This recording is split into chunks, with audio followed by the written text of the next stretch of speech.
Europe 1. Pascal Praud et vous. 52% des Français sont pour l'interdiction de la grève dans les transports en commun durant les vacances scolaires, chiffre en augmentation de 3 points par rapport à novembre dernier. Vous le savez, la grève des contrôleurs à la SNCF, selon la SNCF Voyageurs, l'objectif est d'assurer un TGV sur 2 ce week-end. Je crois d'ailleurs que c'est pas encore tombé, pour tout vous dire, le calendrier de ce qui va se passer ce week-end. Ça va être ces prochaines heures. Donc je vous propose peut-être d'écouter Gabriel Attal, le Premier ministre.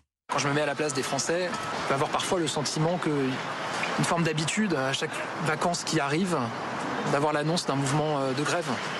Moi, je vais vous dire, je pense que les Français sont très attachés à notre Constitution et au droit de grève, et constitutionnel. Ils savent que la grève, c'est un droit. Mais je crois qu'ils savent aussi que travailler, c'est un devoir. Et notamment quand on doit permettre à des Français qui travaillent toute l'année, qui pour quelques jours ont probablement envie de pouvoir retrouver leur famille, leurs proches, de pouvoir le faire. Voilà. Moi, j'appelle à la plus grande responsabilité, encore une fois, pour les Français. Bon, Fabien Villedieu, on vous connaît, vous êtes délégué du syndicat Sudrail. On a tellement bavardé ensemble, je ne sais même plus quoi vous poser comme question, Monsieur Villedieu, parce que vous connaissez mes questions et je connais vos réponses. Donc, on reviendra toujours à cette difficulté de faire grève à un moment où les Français partent en vacances. C'est ce que dit d'ailleurs Monsieur Gabriel Attal avec... Lorsqu'il dit, c'est une habitude. Voilà, c'est une habitude et personne ne peut changer les choses. Bonjour. Bonjour. Écoutez, je ne sais pas si c'est une habitude. En tout cas, la dernière fois qu'on a discuté ensemble, c'était pour une histoire de grève au mois de décembre, et on n'a pas fait grève. Donc, comme quoi, c'est pas systématique. Mais c'est sûr que c'est un devoir de travailler. Ça tombe bien. Les cheminots, notamment les contrôleurs, ils travaillent. Et ils travaillent notamment dans des horaires atypiques, ce qui n'est pas la réalité de la plupart des salariés de ce pays. Voilà, ils travaillent y compris loin de chez eux, ils dorment loin de chez eux, ils rentrent pas tous les soirs chez eux. Voilà, ce qui n'est pas la majorité des salariés de ce pays. Et donc du coup, ils ont une certaine forme d'exigence, notamment en termes de rémunération.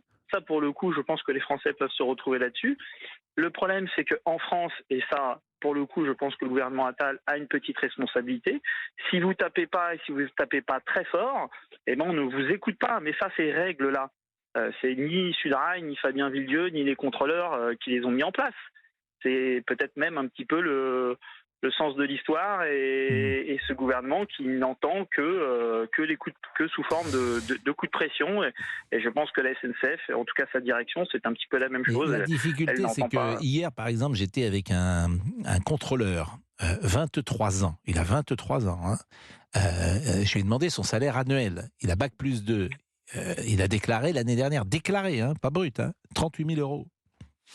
Donc, alors il dit oui, parce qu'il y a beaucoup de primes, parce qu'il y a beaucoup de déplacements. Son salaire de base est beaucoup plus faible que ça. Je crois qu'il était à 1 900 euros, son salaire de base chaque mois. 38 000 euros par an à 23 ans avec Bac+2. Quand tu entends ça, et il te dit je suis en grève, Fabien Villedieu, il te dit je suis en grève. Alors c'est peut-être un cas, tout le monde...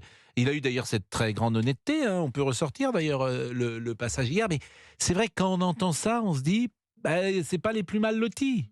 Voilà la réflexion que je me suis fait, Fabien Villedieu. Oui, mais le problème, c'est que alors faut changer la Constitution. On dit le droit de grève est autorisé à partir d'un certain seuil de rémunération. Parce qu'en fait, les rémunérations les plus basses sont souvent celles qui sont les plus précarisées et donc qui font jamais grève. Les rémunérations les plus importantes, c'est aussi parce qu'il y a eu des syndicats, il y a eu des mobilisations qui ont permis d'avoir ces rémunérations un peu plus importantes. Et eux, faut pas faire grève parce que, soi-disant, on aurait un salaire indécent. Donc en fait, il faut jamais faire grève. Voilà. C'est les pas petits ça, salaires, mais faut je pas dis grève. pas ça. Mais les salaires moyens. Je dis pas ça non plus. Moi, ce que je peux dire, c'est que aujourd'hui, le salaire d'entrée, prime compris, tout compris. D'ailleurs, il suffit d'aller voir sur SNCF embauche, et elle pointe justement les salaires d'embauche. Quand vous rentrez et vous êtes contrôleur, vous gagnez à peu près 2 000 euros bruts par mois. Voilà. Pour quelqu'un qui se retrouve à pas dormir tous les soirs chez lui, à travailler en heure décalée. Et je sais qu'on a eu cette discussion, mais ce qu'il faut bien comprendre, c'est que ces contraintes-là étaient plus ou moins acceptées il y a quelques années en arrière, les générations comme moi qui suis né dans les années 70. Aujourd'hui, pour arriver à attirer notamment des ça jeunes c'est intéressant ce que vous dites. C'est la première fois que vous le dites. Je suis d'accord, c'est la première fois que vous dites ça, et sur ça, des horaires c'est très atypiques. intéressant. Bah oui, mais oui, Sur j'entends. des horaires atypiques, J'entends, mais aujourd'hui, les jeunes, et ça c'est vrai, sont plus exigeants que moi je n'ai pu l'être ou que oui, les enfin vous anciens dites qu'ils sont l'étaient. plus exigeants, et ils veulent parfois le beurre et l'argent du beurre. Aussi, Oui, on mais peut aussi le ça, voir comme ça. Alors, Jean mais ça voulait vous c'est comme parler. ça. Jean voulait vous parler, il est chauffeur routier, je crois, Jean. Bonjour Pascal. Bonjour Jean, vous êtes chauffeur routier Ouais. et vous vouliez Ouais. échanger peut-être avec Monsieur Villedieu. Est-ce que vous allez faire Oui, grève? il est connu, M. Veldieu. Il est connu, hein, il est connu. Moi, j'ai juste une question à lui poser, M. Veldieu. Bonjour. Bonjour. J'ai une question. Oui, j'ai une question à vous poser. Depuis 1947, la SNCF a fait grève au moins une fois par an. Depuis 1947. Moi, j'ai une question à vous poser, encore une autre. Moi, si ça me plaît pas dans mon boulot, je change de boulot. Moi, quand je frappe à la porte de mon chef, je lui dis, vous m'augmentez? Non, je change de boulot. J'ai changé de boîte, il n'y a pas de problème. D'accord? Alors, moi, j'aimerais bien savoir, M. Veldieu, j'ai regardé un petit peu les revendications que vous revendiquez. Il faut deux contrôleurs par train. C'est ça, hein? Vous demandez 2 contrôleurs par train. Moi, je conduis un 44 ans, je suis tout seul. Je charge, je décharge, je livre, je fais la paperasse, je fais l'informatique, parce que maintenant, c'est un bureau dans le camion, hein? D'accord? Mais je demande l'aide de personne, je fais mon boulot. Et vous savez quoi? Je pars de lundi à vendredi, je dors dans le camion. Vous savez pourquoi? C'est pour toucher un peu plus de sous. Mais je râle pas, je fais pas grève. D'accord? Alors moi, ce que je réclame, M. Veldieu, moi j'aimerais bien qu'un politique, s'il y en a un plus dans le pantalon, excusez-moi pour le terme, de dire, si vous voulez être fonctionnaire, vous devez renoncer à la grève. Sinon, vous allez dans le privé. Parce que moi, dans la boîte du privé, je ne peux pas faire grève, monsieur. Je frappe à la porte de mon chef pour demander une réclamation. Si ça ne va pas, je vais aller chercher ailleurs. Alors, monsieur, si ça ne vous plaît pas la SNCF, pourquoi vous ne changez pas de boulot au lieu d'emmerder les Français? Bon, et alors soyons courtois, parce que moi, Pardon, non, mais soyons courtois. Excusez-moi, Pascal. Bon, Excusez-moi, Pascal. alors est-ce que la question mérite d'être posée? Est-ce que si vous n'êtes pas content, faut aller voir ailleurs? Moi, je suis pas toujours non plus un fan de ce type de questions, mais Moi, je vous le dis tout simplement, heureusement qu'on va pas voir ailleurs. Parce qu'aujourd'hui, vu les formations lourdes, par contre, je vous ai écouté sagement, voilà, même si vous étiez un peu dur avec moi, donc je vous prierai de faire la même chose. Aujourd'hui, les formations sont lourdes, justement, à la SNCF. Et si on a le même turnover qu'il peut y avoir dans un certain nombre de métiers, peut-être comme chez les chauffeurs routiers, eh ben, alors que la SNCF a des grosses difficultés d'effectifs, donc pour assurer sa production, elle ne pourrait pas le faire. Si le modèle, c'est qu'effectivement, dès que les cheminots sont pas contents, ils s'en vont, eh ben, si on applique ce modèle-là, aujourd'hui dans le ferroviaire, eh ben, il n'y a pas un seul train qui roule. Mais qu'est-ce qui s'est passé chez les routiers? Parce que pourquoi aujourd'hui il y a eu un dumping social qui fait que vous avez des conditions de travail déplorables? Comment ça se fait que vous êtes obligé de dormir dans votre camion toute la semaine? Mais enfin, c'est ça le modèle social qu'on veut partout. Qu'est-ce qui s'est passé? Qu'est-ce qui s'est passé? C'est que justement, avec l'ouverture du marché, il y a eu l'arrivée des chauffeurs routiers des pays de l'Est, notamment des Polonais, qui ont complètement nivelé vers le bas les conditions sociales des chauffeurs routiers français.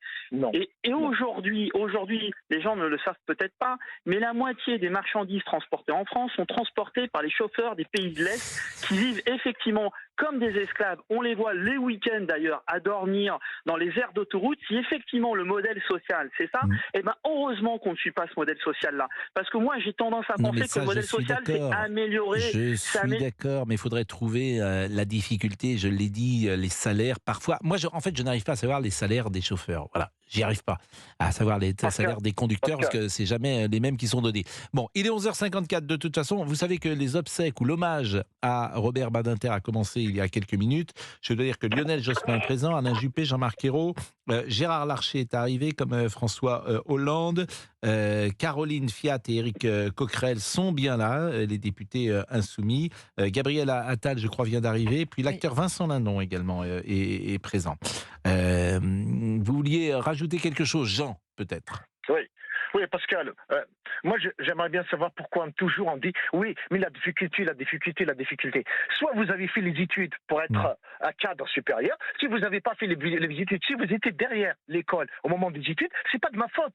Donc monsieur, vous prenez ce qu'il y a. Non, mais si on pouvait, c'est délicat quand même ces arguments, je trouve, non, si mais vous permettez. Arrêtez, on pleure tout le temps dans ce pays, on pleure tout le temps, et on aime les pleureuses, c'est pas possible.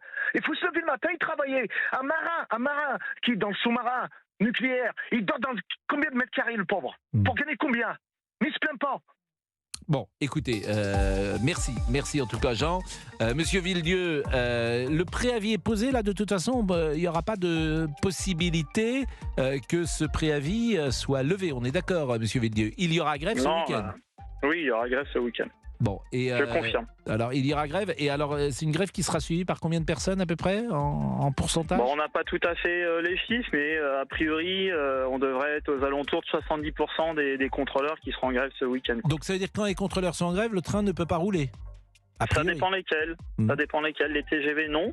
Par contre, les TER, certains oui, les Transiliens, ils peuvent rouler sans contrôleur, ça dépend des trains. Donc, ça veut dire que 70%, si je vous écoute bien, des TGV ne rouleraient pas ce week-end?